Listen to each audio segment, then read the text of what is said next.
dépend aussi de son approche, mais dans tous les cas, ça va prendre du temps parce que c'est pas tout le monde qui va sur YouTube. C'est pas tout le monde qui va sur YouTube.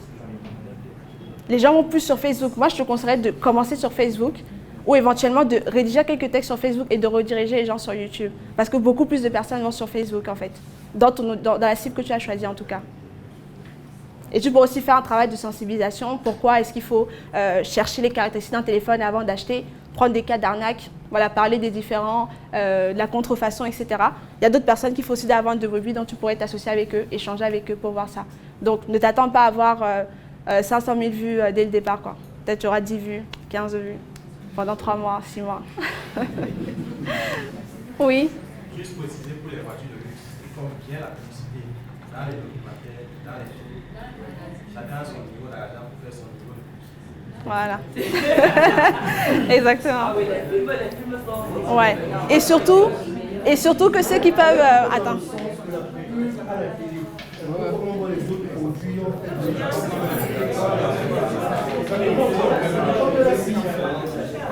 Voilà, pour préciser, comme elle a dit, ceux qui achètent les Lamborghini, ils s'assoient pas, voilà, ils ne regardent pas la télé en fait. Donc c'est aussi ça. Vraiment travailler en fonction de votre cible. Très important. Ok. Un autre élément très important, des fois vous pouvez avoir le produit parfait, le texte parfait, les arguments parfaits, mais le timing n'est pas bon. Si vous voulez vendre une formation qui coûte 500 000 en janvier au Cameroun, ce sera un peu difficile parce que c'est les fêtes, la janviose, c'est compliqué. Donc le timing est aussi très important lorsque vous voulez vendre votre produit, vos services. Donc faites attention à ça, d'accord? Donc parfois le problème ne vient pas de votre produit ou de vos arguments, mais ça vient juste du moment. Le moment n'est pas bon. Ok. Et autre chose, voilà, comme on l'a un peu mis dans un peu tout ce qui vient en haut, la qualité aussi de ce que vous faites, c'est aussi très important pour pouvoir vendre. Maintenant, on va passer à la structure d'un texte de vente. Donc, je vais vous révéler une structure qui fonctionne à tous les coups et qui peut être appliquée dans n'importe quel secteur d'activité. Oui? Ah, d'accord. OK. Alors, cette structure s'appelle PAS.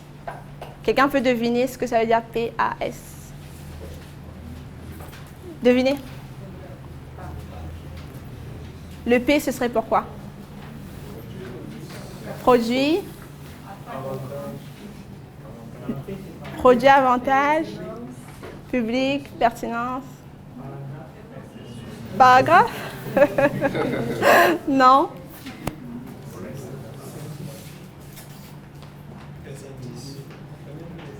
Bon, je donne la réponse. Problème. On commence par le problème. Et le A, bon, je pense que vous n'allez pas pouvoir deviner. Le A, ce serait quoi? Analyse, non. Accroche, avantage, non. Non. Le A, c'est pour agiter le problème. Je vais vous donner des exemples et ceux qui, les 5 qui ont levé la main là pourraient venir et on va faire cette structure pour vous.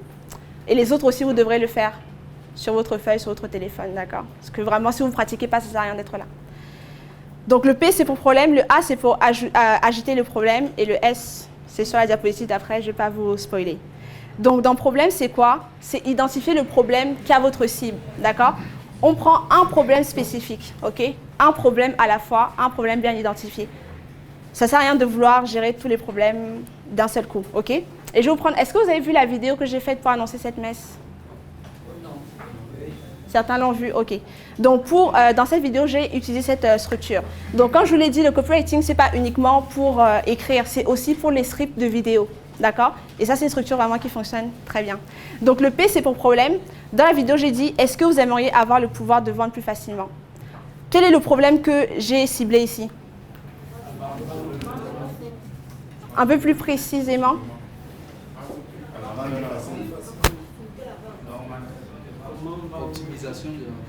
Ouais, vendre plus ou en tout cas, ceux qui ont du mal à vendre, vous voyez? Donc, est-ce que vous aimeriez avoir le pouvoir de vendre plus facilement? Personne qui a dit oui? Qui va dire oui? Qui aimerait avoir le pouvoir de vendre plus facilement? Voilà, voilà. Voilà, c'est ça. C'est ça. Et maintenant, il faut agiter le problème. C'est-à-dire qu'une fois que vous avez fait ce problème qui va être aussi une sorte d'accroche, donc la personne tout de suite va se dire que oui, moi, je veux vendre plus facilement. Vous voyez? Oui, ça c'est moi. Oui, j'ai des problèmes, je sais pas, d'infertilité. Oui, j'aimerais maigrir. Dès que la personne se reconnaît, vous agitez encore plus ce problème. Donc, vous allez mettre... C'est quand vous mettez le couteau dans la plaie pour que la personne dise que merde, ça c'est moi. Ça, c'est moi et ce problème me gêne vraiment. Donc aujourd'hui, j'ai dit, aujourd'hui, beaucoup d'entrepreneurs et d'entreprises ont du mal à vendre en ligne parce qu'ils ne savent pas rédiger des messages de vente persuasifs. Qui a ce problème-là aussi? Voilà. Donc on continue d'agiter le problème pour que la personne se dise que oui, effectivement, je me reconnais là-dedans, ça c'est mon problème. D'accord? Et ensuite... On dit que quand même, la même voilà, c'est ça. Et c'est ça que vous devez être capable de faire en fait. Une fois que vous connaissez votre cible et que vous travaillez vraiment sur comment dire, ce que vous avez à offrir, vous serez capable de trouver ces arguments-là et de les utiliser pour parler plus facilement à votre cible et donc vendre plus facilement, évidemment. Et le S, c'est pour, voilà, c'est pour solution. Donc, lorsque vous avez posé le problème, agité le problème pour que la personne se dise que oui, j'ai mal, ça c'est moi, j'ai vraiment mal, là, bam, vous proposez la solution. Donc, j'ai dit, alors, vous avez besoin de vous former en copywriting. Et vous n'aurez pas besoin de dépenser des milliers d'euros comme moi je l'ai fait. Vous aurez juste besoin d'assister à la messe de ce dimanche.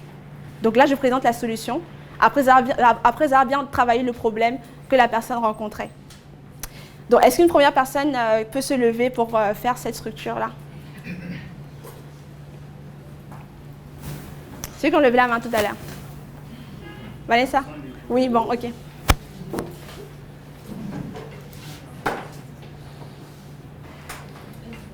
Ok, oui, viens. Mets-toi au milieu. Bonjour à tout le monde. Bon, là, ce que je vais faire, c'est lire un texte qui avait été publié sur la page, qui avait été malheureusement supprimé sur la page de la Parle à toute start-up. l'audience. Et bizarrement, qui avait eu, on va dire, de l'intérêt sur la page du docteur. Je l'avais intitulé « Mon mari m'a quitté et je lui en suis reconnaissante ».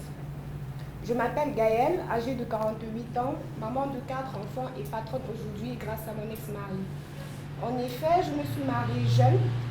Laurent, mon mari, avait promis à mes parents que je continuerais mes études, ce qui n'a pas été le cas malheureusement. Laurent, mon mari, était mon tout, j'aurais tout donné pour lui.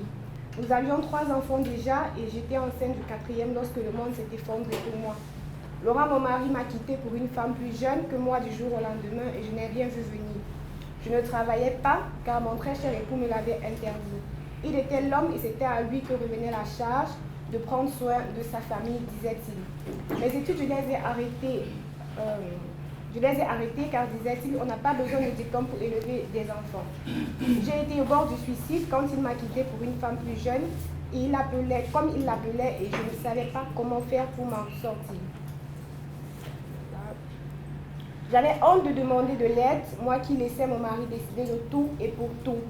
Mon mari a tout de même continué à m'envoyer de l'argent, ceci durant ma grossesse et 2 mois après mon accouchement, plus rien.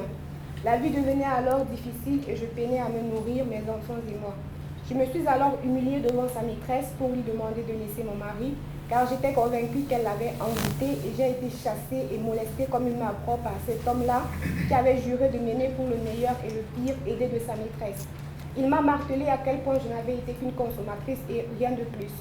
Le déclic, je l'ai eu quand en rentrant de là, au plus mal que je ne l'étais déjà, j'ai vu mon premier enfant alors âgé de 5 ans vendre de l'eau de l'eau à la maison. Il expliquait aux passants avec ses mots à lui qu'il voulait aider sa maman car il ne voulait plus la voir souffrir. Ce n'était pas à lui de prendre soin de moi et dès cet instant, j'ai décidé de me battre mais je ne savais pas par où commencer. N'étant pas très instruite, je ne pouvais pas postuler pour certains postes et quand bien même j'en trouvais, je n'avais personne pour garder mes enfants. La seule solution pour moi était donc de me mettre à mon propre compte. C'est alors que j'ai découvert la Startup Academy et ai décidé de suivre la formation Femme et Patronne. Je l'ai suivie et j'ai mis sur pied ma petite affaire qui me permet de prendre soin aujourd'hui de mes enfants sans attendre l'aide de quiconque. J'ai repris ma vie en main et je suis désormais une femme accomplie à même d'impacter les autres femmes. Comme Gaëlle saisissait la possibilité de réveiller la patronne qui sommeille en vous avec notre offre exceptionnelle du week-end, bon, c'était une offre qui portait sur une femme et patronne. Ok. Qu'est-ce que vous avez pensé de cette histoire? Il nous manquait les mouchoirs. Ok. Donc là, non, tu veux rester là, il faut rester là. Ok. Là, elle a utilisé autre chose. Là, elle a utilisé le storytelling, mais c'est pas ce qu'on verra aujourd'hui parce que c'est encore autre chose. Donc là, elle a utilisé le storytelling pour vendre cette formation. Donc, il y a eu énormément de likes sur cette publication. Il y a eu plus de 1000 likes en peut-être 2 heures, quelque chose comme ça. Donc, ça a très bien marché. Pourquoi? Parce qu'elle a mis la dose d'émotion. Vous voyez? Et ce qui a encore plus fonctionné là-dedans, si vous voulez raconter des bonnes histoires, c'est quoi? C'est qu'elle a vraiment décrit les émotions. Quand elle racontait, on pouvait s'imaginer en fait, voir l'enfant de 5 ans qui est en train de vendre l'eau devant.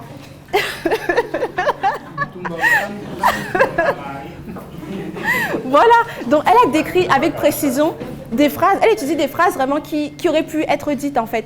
Donc elle est vraiment entrée dans l'émotion et on a réussi à se mettre dans la peau de cette personne-là, vous voyez. Donc si vous voulez utiliser le storytelling pour vendre, utilisez une histoire réaliste, d'accord, et utilisez des phrases, décrivez vraiment l'émotion de la personne. Par contre, cette publication a eu très peu de résultats. Elle a même été polémique, c'est pourquoi on a dû la supprimer.